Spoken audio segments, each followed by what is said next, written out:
Tubuh kita diciptakan oleh Tuhan, bukan untuk tempat tinggalnya jin, apalagi yang menghina. Kalau kita menempatkan sesuatu bukan pada tempatnya, itu pasti akan menimbulkan. Itu diciptakan dari api yang sangat panas, api tanpa asap. Baca surat Al-Fatihah, hati yang bekerja adalah energi ilahiyah kita. Mulai daripada otak, kemudian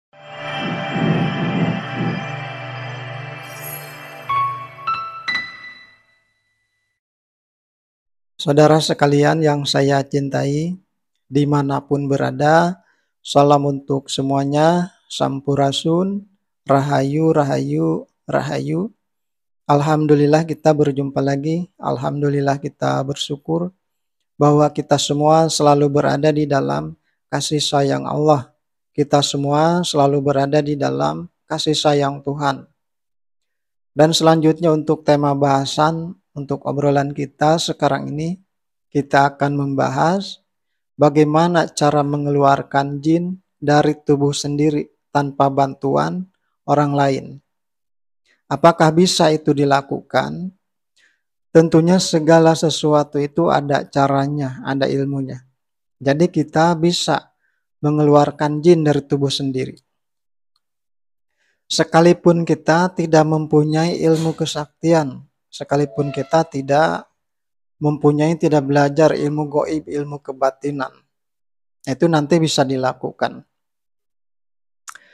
Selanjutnya kita juga harus memahami, harus mengetahui bahwa apakah apabila jin bertempat tinggal atau diam pada tubuh kita dalam jangka yang lama, dalam waktu yang lama, apakah akan mengakibatkan hal-hal yang tidak baik? Apakah akan berbahaya bagi tubuh kita? Nah, tentunya akan berbahaya, akan menimbulkan hal-hal yang tidak baik.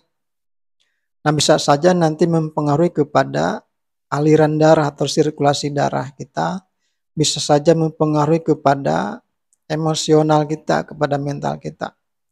Emosi tidak stabil, nah bisa seperti itu. Bisa juga nanti susah tidur, bisa mimpi-mimpi buruk, atau bisa juga ada penyakit tertentu, atau bisa kesurupan, bisa juga ada kesialan-kesialan tertentu. Nah, di dalam hal ini kita tentunya bukan bertujuan untuk merendahkan jin, apalagi yang menghina sampai juga bermusuhan, apalagi seperti itu. Nah, kita tidak boleh merendahkan, menghina kepada makhluk apapun yang Tuhan ciptakan. Karena itu ada fungsinya masing-masing, ada perannya masing-masing. Kita dan jin adalah makhluk atau energi yang sedang berevolusi, yang sedang berproses menuju kepada Allah, kepada Tuhan. Diyakini atau tidak diyakini, disadari atau tidak disadari. Kenapa jin itu apabila tinggal di tubuh kita dalam jangka panjang akan menimbulkan hal-hal yang tidak baik bagi tubuh kita? Dan ini harus kita pahami, harus kita ketahui. Alasan yang ke-1, tubuh kita diciptakan oleh Tuhan, bukan untuk tempat tinggalnya jin, bukan untuk rumahnya jin.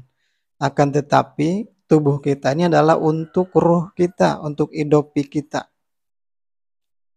Jadi kalau kita menempatkan sesuatu bukan pada tempatnya, itu pasti akan menimbulkan, akan mengakibatkan keadaan yang kurang baik, yang tidak baik. Nah, begitu juga apabila kita menempatkan jin pada tubuh kita, apalagi dalam jangka yang panjang. Nah, tentunya akan menimbulkan hal-hal yang tidak baik bagi tubuh kita nantinya. Jadi di dalam kehidupan ini, nah kita manusia di alam manusia, jin di alam jin. Jadi ada tempatnya, ada habitatnya. Alasan yang kedua, kenapa jin itu akan berbahaya kepada tubuh kita apabila berdiam lama dalam tubuh kita. Nah, alasan yang kedua adalah jin itu diciptakan dari api yang sangat panas, api tanpa asap. menurut keterangannya begitu, menurut ayatnya. Jadi relatif sifat dan karakternya itu relatif lebih panas dibandingkan dengan tubuh kita manusia yang pada dasarnya diciptakan daripada tanah dan unsur-unsur yang lainnya. Jadi apabila jin itu dimasukkan dan bertempat tinggal pada tubuh kita dalam jangka panjang, nah itu otomatis akan hal yang berbeda, maksudnya akan menimbulkan hal-hal yang baru yang kurang baik, akan mengganggu sirkulasi darah, mungkin juga mengganggu kepada saraf-saraf kita, kepada emosional kita dan yang lain-lainnya. Nah itu alasannya kenapa jin itu akan menimbulkan hal-hal yang tidak baik bagi tubuh kita apabila diam di tubuh kita dalam jangka panjang. Nah selanjutnya bagaimana cara mengeluarkan jin dari tubuh sendiri tanpa bantuan orang lain. Di dalam bahasan ini akan kita bahas 3 cara saja. Yang ke satu, baca surat Al-Fatihah yang berbunyi seperti ini. Bismillahirrahmanirrahim. Alhamdulillahirabbil alamin. Arrahmanirrahim. Maliki yaumiddin. Iyyaka na'budu wa iyyaka nasta'in. Ihdinas siratal mustaqim. Siratal ladzina an'amta 'alaihim ghairil maghdubi 'alaihim waladdallin. Itu adalah surat Al-Fatihah. Bagaimana cara melakukannya, cara prakteknya? Duduk di tempat yang tenang, sendiri saja. Di tempat yang tenang, tidak ada gangguan apa-apa. Jadi duduk kemudian baca atau wiridkan surat Al-Fatihah tadi di dalam hati saja. Jangan di dalam lisan.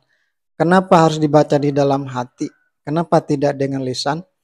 Jadi kalau dibaca dengan lisan, apabila kita membaca ayat mana saja, surat apa saja, dibaca secara rutin, berulang-ulang di dalam jumlah yang banyak, nanti bisa berpotensi mengundang energi dari luar tubuh kita. Nanti bisa berupa jin. Jadi bukannya kita mengeluarkan jin, malah menambah jin masuk ke tubuh kita. Jadi baca saja di dalam hati kita. Kalau kita baca di dalam hati, nah berarti yang bekerja adalah energi ilahiyah kita, energi murni kita. Jadi surat Al-Fatihah itu ada 7 ayat, mulai daripada Bismillahirrahmanirrahim. Ada 7 ayat, nah itu hakikatnya adalah 7 organ tubuh kita. Mulai daripada otak, kemudian telinga, kemudian mata, kemudian tangan, kemudian badan dan isinya, dan selanjutnya alat kelamin, dan berikutnya adalah kaki kita.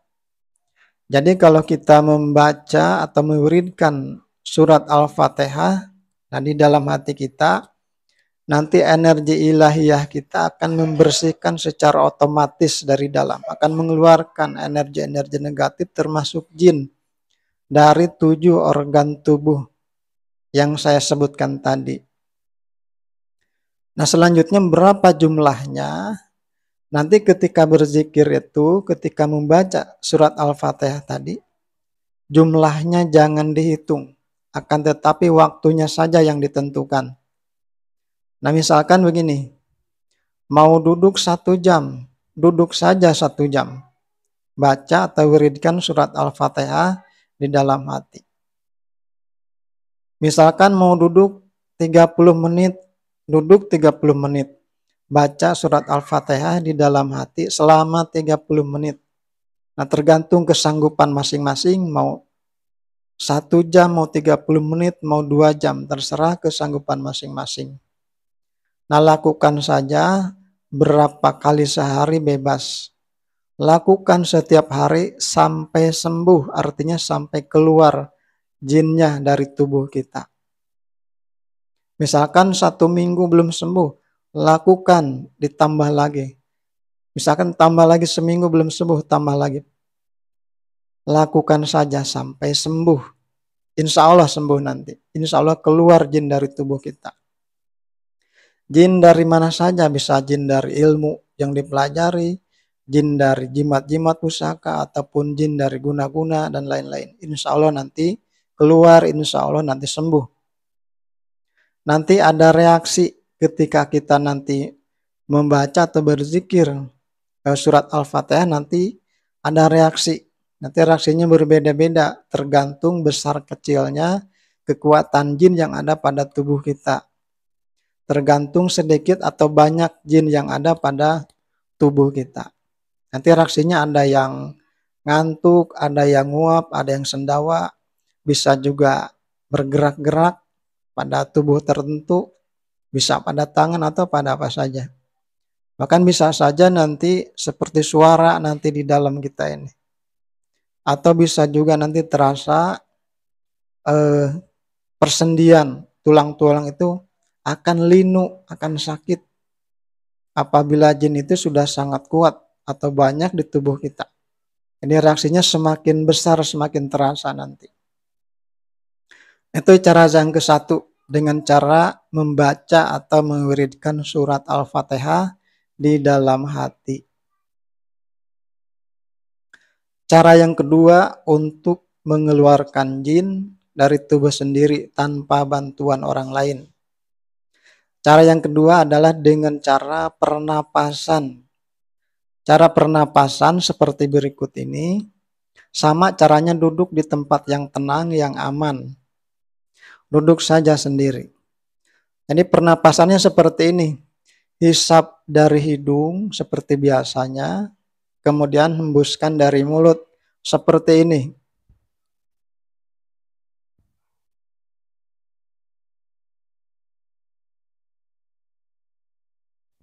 Nah, lakukan pernapasan seperti itu. Nah, cara melakukannya tadi duduk di tempat yang tenang. Duduk sendiri saja, lakukan napas seperti barusan. Misalkan kuatnya 3 menit, lakukan 3 menit. Misalkan 3 menit, lakukan seperti itu. Berhenti istirahat 1 menit atau istirahat 30 detik saja. Masih di tempat duduk yang sama. Kemudian lanjutkan lagi buang napas dari mulut. Hisap dari hidung, buang dari mulut. Sudah 3 menit, berhenti dulu 1 menit atau 30 menit. Dan lanjutkan lagi. Terus berulang-ulang seperti itu. Nah, di dalam cara dengan pernapasan ini, jangan memaksakan karena ini adalah pernapasan. Jadi nanti akan berbahaya kalau kita memaksakan. Itu adalah cara yang kedua dengan pernapasan. Kemudian cara yang ketiga untuk mengeluarkan jin dari tubuh kita tanpa bantuan orang lain. Ya, cara yang ketiga juga sangat membantu sekali. Adalah dengan cara melakukan perbuatan yang baik. Yang dimaksud perbuatan yang baik di sini adalah bersedekah, jadi memberi kepada orang lain. Semakin besar kita bersedekah, maka energi positif yang ada pada tubuh kita akan semakin besar. Nah, energi positif itulah yang akan mengeluarkan energi-energi negatif, karma-karma negatif yang ada dalam tubuh kita, termasuk juga jin. Amal baik adalah pagar diri. Nah, amal baik adalah energi positif dan akan memagari diri kita daripada bahaya-bahaya energi negatif yang akan menyerang, yang akan datang kepada tubuh kita. Nah, itu adalah 3 cara mengeluarkan jin dari tubuh kita tanpa bantuan orang lain. Jin bisa jin dari ilmu yang dipelajari, bisa jin dari jimat-jimat, bisa jin dari guna-guna atau dari yang lainnya, dari arah yang lainnya. Nah, lakukan dengan cara tadi, dengan cara berzikir atau membaca surat Al-Fatihah di dalam hati. Yang kedua dengan cara melakukan pernapasan seperti yang saya contohkan tadi. Dan yang ketiga dengan cara bersedekah. Nah, ini bisa dilakukan oleh kita siapa saja sekalipun tidak mempunyai ilmu kesaktian, sekalipun tidak mempunyai ilmu batin, ilmu gaib. Nah, ini mudah-mudahan sangat bermanfaat sekali kepada kita siapa saja yang terbatas pengetahuan di dalam hal ini, yang terbatas di dalam suatu keadaan. Misalkan pada tubuh ada jin, terasa sangat tidak nyaman, sangat mengganggu. Mau pergi ke orang bisa, ke orang pintar, misalkan jauh, tidak ada biaya, tidak ada kendaraan. Nah, jadi lakukanlah dengan sendiri, dengan cara-cara seperti yang dijelaskan tadi. Demikianlah untuk obrolan kita sekarang ini. Apabila ada kekurangan, itu pasti banyak kekurangannya, nanti silakan dilengkapi oleh masing-masing. Apabila ada kekeliruan, apabila ada salah kata, mohon dimaklumi.